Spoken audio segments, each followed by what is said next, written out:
The afternoon that changed everything. The day the flight was canceled was supposed to be an inconvenience. Instead, it became the beginning of the end. Adeline Ackeffer stood just outside her front door, her suitcase resting beside her, her heels dangling loosely from her fingers. The Lagos heat clung to her skin, humid and persistent, but she barely noticed. Her mind was still replaying the airline agent's words. "Operational issues, ma'am. We sincerely apologize." She had been irritated at first. The Abuja deal was important, months of negotiations, late nights, and strategic planning. It would have expanded her interior design firm into government contracts, a move she had been working toward for years. But standing there now in front of her home hours earlier than expected, a small smile touched her lips. Maybe this was a gift, a rare, unscripted moment. She imagined her husband's surprised expression, the way his eyes would widen, followed by that warm smile she had once trusted more than anything. She pictured her daughter, Chisholm, running toward her, arms open, laughter filling the house. The thought softened her completely. Quietly, she unlocked the door. She slipped inside without making a sound, carefully balancing her heels to avoid the sharp clicking against the tiled floor. The house welcomed her not with warmth but with something else. Stillness. It was subtle at first, too subtle. Adeline paused just inside the doorway, her brows knitting slightly. At this hour, the house should have been alive. Chisholm's math lessons always started at 2 p.m. sharp. There should have been the familiar rhythm of pencil against paper, the occasional frustrated sigh, and Miss Titi's calm, steady voice guiding her. "Focus, Chisholm, you can do it." Instead, nothing. The silence stretched unnaturally, like a room holding its breath. Adeline slowly placed her suitcase down. "Hello," she called softly, no answer. A flicker of unease passed through her chest, but she pushed it aside. Maybe they stepped out for a moment, maybe Chisholm had fallen asleep. Then a sound, a laugh, soft, feminine. Followed by a man's voice, her husband's voice. Adeline froze. There was something different about the tone. It wasn't the voice he used when discussing bills or school schedules. It was lighter. Warmer, intimate. Her chest tightened, but she refused to jump to conclusions. Control first, emotion later. She moved forward, each step deliberate, silent. The closer she got to the sitting room, the clearer the voices became. "You're too much," the woman said, laughing softly. Another laugh followed, lower, almost shy. "Am I?" her husband replied. "You haven't seen anything yet." Adeline's hand brushed against the wall, steadying herself. The words alone meant nothing, but context changed everything. She turned the corner. And the world shifted. Her husband, Emeka, sat on the gray sectional couch. Miss Titi sat beside him, too close, their knees touched. Her hand rested lightly on his thigh, fingers curved with familiarity, like they had been there many times before. And him, he wasn't pulling away, he was leaning in. For 3 long seconds, time stopped. No one moved. Then Miss Titi looked up, her eyes met Adeline's, and everything collapsed. The smile vanished instantly. Her expression drained of color as she jumped to her feet, panic written across her face. A decorative pillow slipped from her lap and fell to the floor unnoticed. "Madam," she gasped. Emeka turned.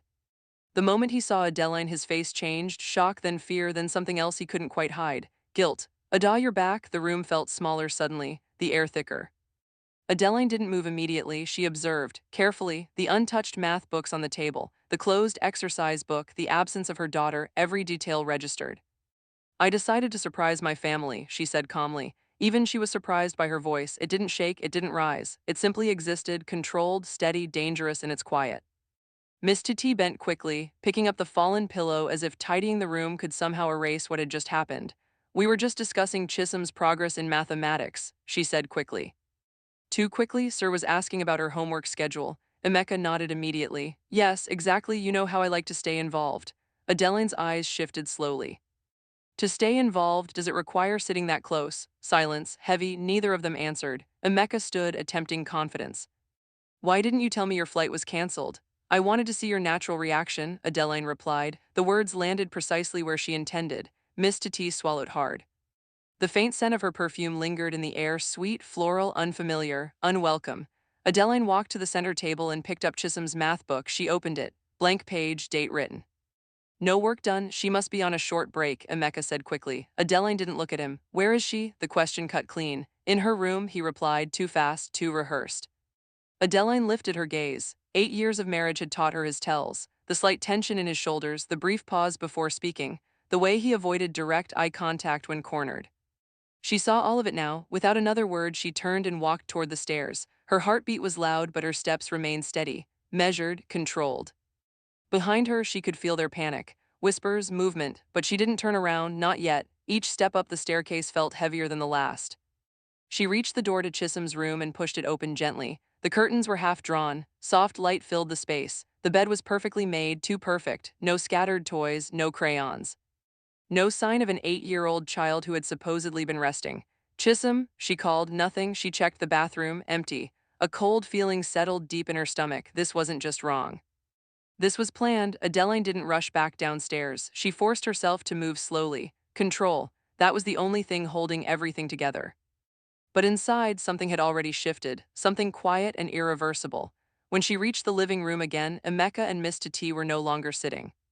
They stood a few feet apart now, like strangers caught in the same room. Too much space, too late. She's not upstairs, Adeline said. Her voice remained calm, but this time it carried weight. Emeka's lips parted, then closed again. Maybe she's in the kitchen, he said weakly. Adeline turned her head slightly. Emeka, the way she said his name stopped him. Where is our daughter? The room tightened around them. Miss Tati broke first. Her composure crumbled as tears filled her eyes. Madam, please don't misunderstand. Answer me, Adeline said, her tone still even but sharper now. Emeka exhaled, running a hand over his face. She's fine, he said. I asked my sister to keep her for a few hours. Adeline blinked slowly. During her lesson, it was spontaneous. And you didn't think to inform me? You were traveling. The excuses came quickly, too quickly, thin, predictable. Adeline studied him for a long moment, then she nodded once. Call her, she said. Who? Your sister. Tell her I'm coming to pick up my daughter. There's no need, there is every need. The steel in her voice finally surfaced. For a brief second, Emeka hesitated, then he reached for his phone. Adeline picked up her suitcase and walked toward the door. She didn't wait for him, she didn't ask again. The drive was quiet, unnaturally quiet. The hum of the engine filled the silence between them, but it did nothing to ease the tension sitting thick in the air. Emeka kept glancing at her, waiting, expecting something, anger, tears. An outburst, but Adeline gave him nothing. Her gaze remained fixed ahead, her expression composed. It unsettled him more than shouting ever could. You're making this bigger than it is, he finally said. Adeline didn't turn. How big is it? It was just conversation. You walked in at the wrong time. Now she looked at him. You sent our daughter away so you could have a conversation with her lesson teacher. His grip tightened on the steering wheel.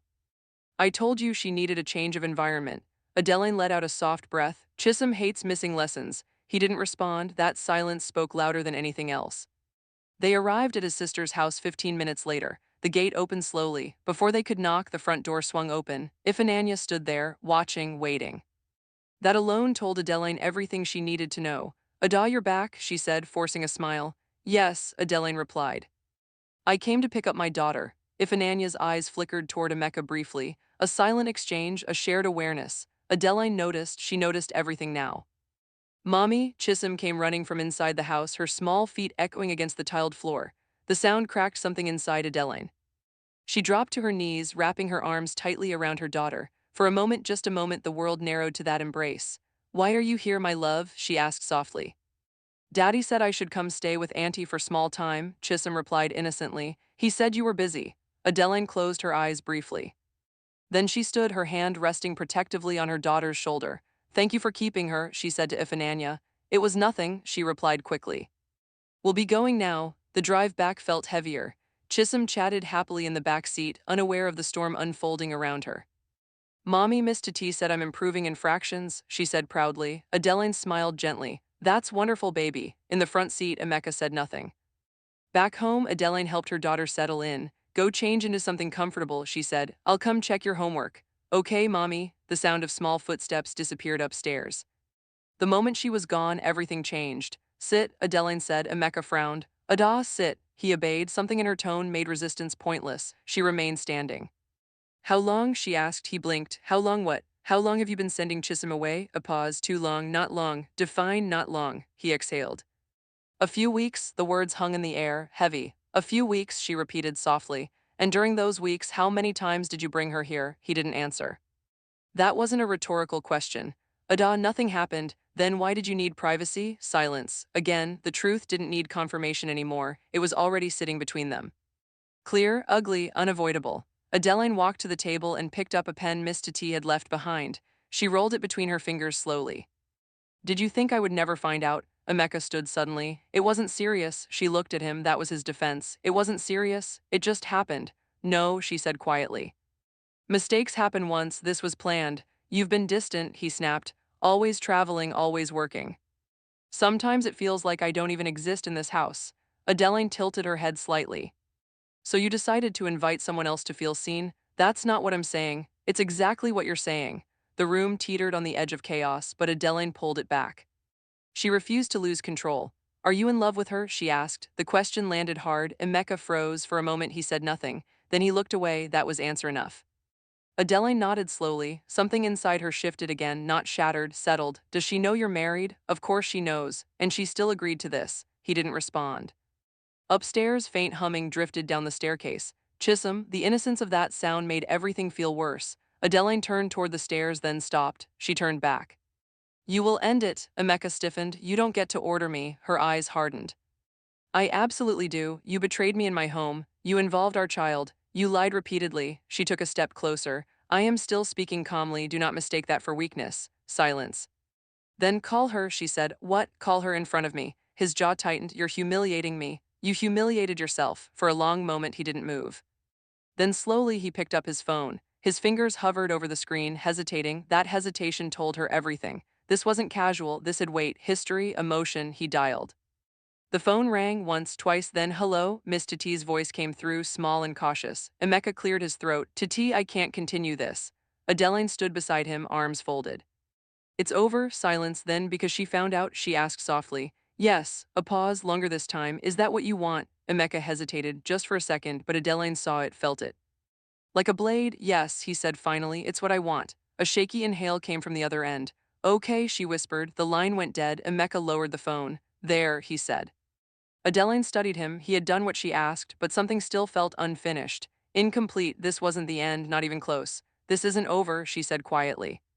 What else do you want? He asked, frustrated. She held his gaze. The truth, all of it. He hesitated again, and in that moment Adeline realized something deeper. Something far more dangerous than the affair itself. This wasn't the whole story, not even close. There were layers, and she had only just begun to uncover them. That night the house felt unfamiliar. Not broken, not loud, just altered. Adeline sat at the dining table long after Chisholm had gone to bed. The overhead light cast a sharp glow across the polished surface, reflecting her stillness back at her. Across from her, Emeka leaned back in his chair, restless, irritated, avoiding her eyes. You said you'd tell me everything, Adeline said quietly. He sighed. There's nothing more to say. She held his gaze. You don't get to decide that. A long pause. Then finally, it started 3 months ago, he muttered. Adeline didn't interrupt. She came highly recommended, good with children, respectful, easy to talk to. He rubbed his hands together. You were traveling more, I was home most afternoons. We talked and it just grew from there. Talking, Adeline repeated. He nodded. And when did talking become sending our daughter away? His jaw tightened. It wasn't like that at first, but it became necessary. Necessary, she echoed. For privacy, the bluntness didn't shock her, it confirmed everything. How many times? She asked. I don't know. She leaned forward slightly. You can track business profits down to the last naira. Try again. He hesitated. Maybe 8, 10 times. Adeline absorbed it. 8 to 10 afternoons in her home on her couch. While her daughter believed she was simply visiting her aunt. Her hands tightened slightly on the table, but her voice remained steady. Did you ever consider the risk? What risk? He asked defensively. Being seen, being exposed, involving your sister, involving your child. He looked away. It wasn't supposed to get complicated. But it did, she replied. Silence returned, but this time it carried something heavier, something colder. Adeline stood. Give me your phone, he frowned. For what? For transparency. You don't trust me? She stared at him. That question is insulting. After a moment he unlocked the phone and handed it to her. Adeline sat back down. She began scrolling. Messages, call logs, emails. Most of the conversations with Miss Tati were gone, deleted, expected, but deletion didn't erase everything, it only revealed intent. Her expression didn't change as she continued searching. Then she opened his banking app. At first, nothing seemed unusual, routine expenses, fuel, business transactions. But then something caught her eye, transfers, multiple, to a saved account labeled simply TA. Her heartbeat slowed, not faster, slower, focused. She opened the first transaction, 450,000. Then another, 320,000. Another, 600,000. Her eyes moved quickly now, scanning dates, patterns. This wasn't random, it was consistent, deliberate. Why are you sending her money? She asked calmly. Emeka stiffened. It was support. Support for what? She needed help. With what? He didn't answer. Adeline kept scrolling. The amounts added up quickly, far beyond generosity. Far beyond care, this was funding. Then she saw it, a pending transaction. 5000000. Her hand stopped. The description field read, "For our plan, almost time." The room went silent. Completely silent, Adeline lifted her eyes slowly. "What plan?" Emeka's face drained of color. "Ada, it's not what you think." "Then tell me what I should think." He stood abruptly. "You're twisting everything. You are transferring millions to your mistress," she said evenly. "You labeled it our plan, and you expect clarity?" He began pacing. "It's just words. 5 million naira is not just words." Her voice didn't rise, but it cut deeper now, sharper, more precise. Adeline's mind began working rapidly. Joint accounts, savings. Investment funds, Chisholm's education account. She knew the numbers, she always knew the numbers, and now they didn't align. "You've been moving money slowly," she said. He didn't deny it. "Why?" A pause, then, "Because I was going to leave." The words landed harder than the affair. Adeline didn't react immediately, didn't blink. "Leave who?" she asked quietly. He didn't answer. "You were going to leave me," she finished. Silence confirmed it. "And take the money." "It wasn't like that," he snapped. "Then explain it correctly." His shoulders dropped. "I felt trapped," he said, "in a life that didn't feel like mine anymore." Adeline absorbed that, then nodded slowly. "So you decided to build a new one." With her, he didn't respond. "With my money," she added. Still nothing. That was answer enough. "Does she know about the money?" Adeline asked. "Yes," and she agreed. "She believed in us." For a brief moment, Adeline almost laughed, but there was no humor left in her. "Believed in what?" she asked quietly. "Betrayal." He flinched. Adeline turned and walked toward the staircase, then stopped. "Call her." He froze. "Why?" "Because I want to hear the truth from her." "This is unnecessary." "No," she said firmly. "It is necessary." Reluctantly, he dialed. The phone rang, then, "Hello?" Miss Tati answered softly. Adeline stepped forward and took the phone. "This is Adeline," she said calmly.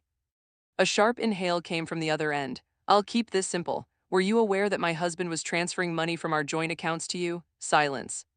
"Then he said he was separating his finances. Did he mention our daughter's education fund?" A longer pause. "No," she whispered. Adeline's eyes shifted to Emeka. He looked away. "Did you discuss leaving the country?" Adeline continued. Miss Tati's voice trembled. "He said once everything was settled, we could start fresh somewhere else." There it was, not suspicion. Not assumption, confirmation. This wasn't an affair, it was an exit plan, a calculated escape, funded by betrayal. Adeline ended the call without another word. She handed the phone back. "You involved my child," she said quietly. "You stole from her future. And you expected to leave quietly." Emeka said nothing. For the first time, he had no defense left, only exposure. Only truth. Adeline turned toward the staircase again, but this time her voice carried finality. "You will not move another naira." He scoffed weakly. "And what will you do?" She looked back at him, calm, unshaken. "I will protect what is mine." That night, Adeline did not sleep. At 4:00 a.m., she quietly slipped out of bed. She walked into her home office, closed the door, turned on her laptop. The glow of the screen illuminated her face. Focused, precise, unemotional, she opened every account. Downloaded every statement, tracked every transaction, line by line, detail by detail. By 5:00 a.m., she had a folder, evidence. No noise, no confrontation, just preparation. At 6:15 a.m., she sent one email, short, direct. Subject, urgent, asset protection and custody. She attached the documents. Then she made tea and returned to bed before Emeka woke up.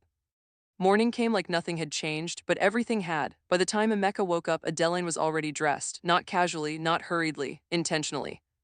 There was something different about her presence, something sharper, more defined. "You're up early," he muttered, sitting up and rubbing his eyes. "Yes," she replied simply. He studied her for a moment. "Are we going to talk about this?" Adeline adjusted her watch calmly. "We already did." "That's it?" he asked. "You're just calm?" She looked at him briefly. "Would you prefer chaos?" He didn't answer. Downstairs, the house moved through its usual morning rhythm, but beneath it, tension pulsed like a hidden current. Chisholm sat at the dining table eating breakfast, swinging her legs gently, unaware of the silent war unfolding between her parents. Adeline braided her hair with practiced ease, her movements gentle, steady. "Have a good day, my love," she said softly, kissing her forehead. "You too, Mommy," Chisholm smiled. The door closed. Silence returned. Now it was just the two of them. Emeka sat at the table, his coffee untouched. "I can fix this," he said suddenly. Adeline paused. "Fix what exactly?" "Our marriage." She tilted her head slightly. "You had a plan to leave." "I was confused." "Confusion does not wire 5 million naira." His silence returned. Her phone buzzed, a reply short, direct. "Come to my office by 10:00 a.m. Bring all documentation. Do not alert him yet." Adeline locked her phone. "I have a meeting," she said. "With who?" Emeka asked. "Business." That word again, business, the language she understood better than emotion. At exactly 9:45 a.m., Adeline walked into her lawyer's office, Victoria Island. Glass doors, quiet professionalism. No chaos, no judgment. Barrister N. Namdi met her personally. You sounded urgent, he said as they entered his office. Adeline didn't waste time. She placed her tablet on his desk. Read, he did, carefully, thoroughly, every transaction, every pattern, every detail. When he finished, he removed his glasses slowly. Is he aware you know this much? Yes. And he thinks you're reacting emotionally? Yes. A faint smile touched the lawyer's lips. Good, they spoke for over an hour, not about feelings. About structure, control, protection. The house, and Namdi began, is registered solely in your name. Adeline nodded. She had insisted on that years ago, quiet foresight. The business shares you hold majority. And the joint accounts, she asked, we can freeze them immediately. A pause, one moment, a decision point. Do it, she said, and Namdi studied her. Once we begin, there's no quiet reconciliation. Adeline met his gaze. He ended that when he planned to disappear. That was enough. By noon, everything was in motion, legal notices. Bank restrictions, authorization changes, not loud, not dramatic, but absolute. When Adeline returned home that afternoon, Emeka was on the phone, his voice was tense. What do you mean restricted? He snapped. I made that transfer yesterday. Adeline stepped inside quietly. Yes, I'm a signatory, he continued. Why would authorization change? He turned and saw her. The call ended instantly. What did you do? He demanded. Adeline placed her handbag down with deliberate calm. I protected my assets. You froze the accounts? Yes, you had no right, she smiled faintly. Check the documentation. I absolutely do. His frustration exploded. You're trying to ruin me. No, she corrected. You tried to ruin me. He began pacing again, anger building. That transfer was important. For your plan? She asked. Silence. The answer was already clear. The 5 million, she continued calmly. It requires dual authorization now. He stared at her.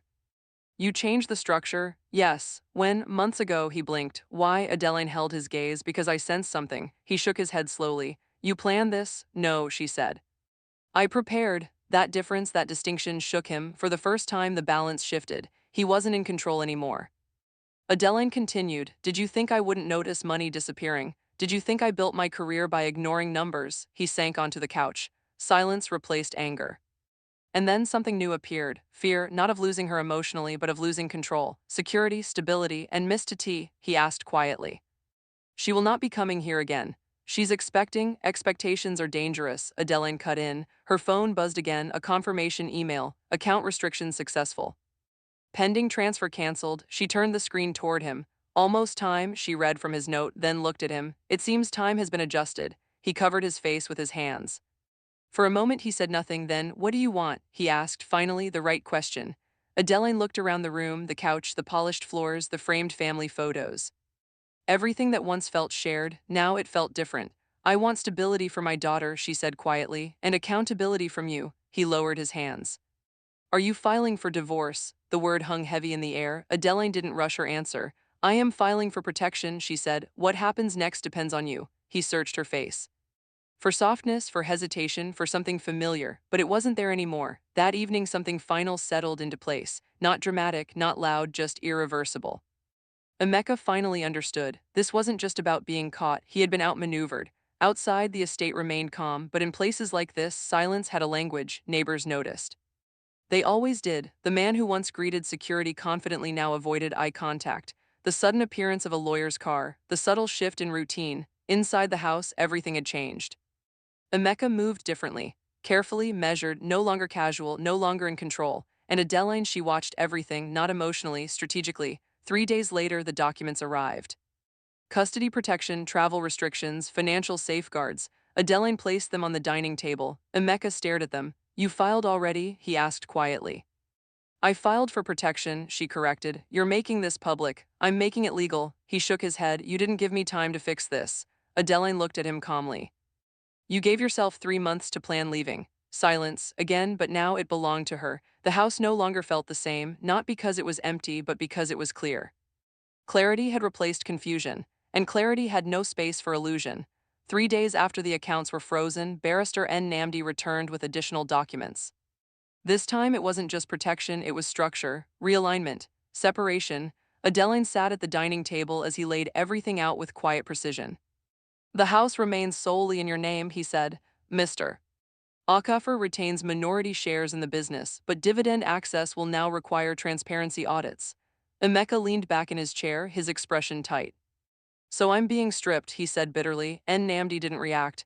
You attempted to liquidate joint funds, he replied calmly. This is containment. And custody? Emeka asked. Primary residential custody remains with Madam, and Namdi continued. You will have structured visitation until the court finalizes arrangements. Emeka's composure cracked slightly. You think I'd take my own child? Adeline spoke for the first time. I think you were planning to leave the country. Silence fell again, heavy, unavoidable. Emeka looked at her for a long moment. I wouldn't have taken her without telling you, he said quietly. Adeline held his gaze. You were already taking money without telling me. There was no argument left after that. The meeting lasted 2 hours. When it ended, nothing was fully finalized, but everything had changed. Power had shifted, control had shifted, reality had settled. That night, Emeka packed a suitcase. Not large, not dramatic, just enough. Adeline stood in the hallway watching. You're leaving? She asked. For now, he replied. It's obvious I'm not welcome. She didn't argue.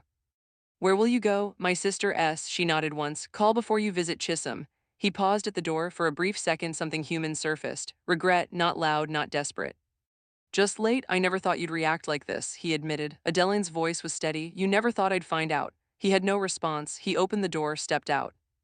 And just like that, a version of their life ended. Quietly, without shouting, without broken glass, just a door closing. Upstairs, Chisholm sat on her bed, brushing her doll's hair. Adeline walked in and sat beside her. Mommy, Chisholm said softly, where is Daddy going? Adeline paused, carefully choosing her words. He has some things to sort out. Did he do something wrong? Another pause, longer this time, then gently, sometimes adults make mistakes, she said. But what matters is that you are safe and loved. Chisholm climbed into her lap. I'm happy you came home early that day, she whispered. The simplicity of it, the innocence, carried more weight than everything else combined. Adeline wrapped her arms around her daughter tightly. So am I, she said, and this time she meant it. Weeks passed, not chaotically, not emotionally, strategically. Court dates were scheduled. Financial reviews completed. The attempted 5 million naira transfer was permanently cancelled. Additional safeguards were placed on every account. Miss Tati left the estate entirely. No confrontation, no drama, just absence. Emeka attempted reconciliation twice, once with flowers, once with a long letter. Adeline read the letter carefully, every word, every apology, every explanation. Then she placed it down because regret was not repair and apology was not transformation. One afternoon, sunlight filled the living room. Warm, bright, peaceful, Adeline stood by the window reviewing design proposals, her tablet in hand. Outside, life continued as normal. Cars moved. Children played, security guards chatted. Inside, something had changed, not the furniture, not the structure, but the feeling. The house no longer felt heavy. It felt hers, not because he was gone, but because fear was gone, uncertainty was gone, betrayal had forced clarity, and clarity had restored control. Later that evening, Chisholm ran into the room laughing. Mommy. Look what I made. She held up a drawing, a house, a sun, and two figures holding hands. Adeline smiled softly. It's beautiful. Is that us? She asked gently. Chisholm nodded. Yes. Me and you. Adeline pulled her close, and in that moment she understood something deeply. Not everything lost needed to be recovered. Some things needed to end, so better things could begin. The day she came home early had not destroyed her life, it had revealed it. The end.